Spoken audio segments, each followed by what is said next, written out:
En este video te voy a mostrar cómo puedes quitarle el fondo a una imagen en Canva. Para esto vamos a ir a Canva, vamos a ir a la sección fotos y vamos a elegir cualquiera de estas fotos. Puede ser esta de esta persona tomando agua.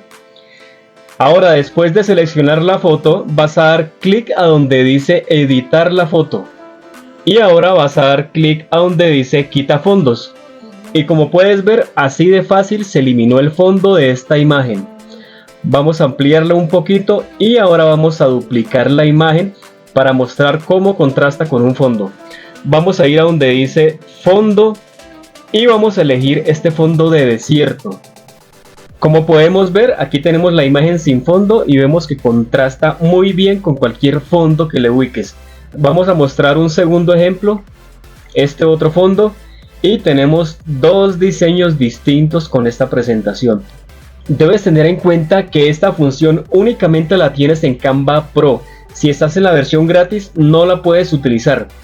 Bueno, así llegamos al final de este video. Si te gustó, dale like, suscríbete al canal y nos vemos en un próximo video.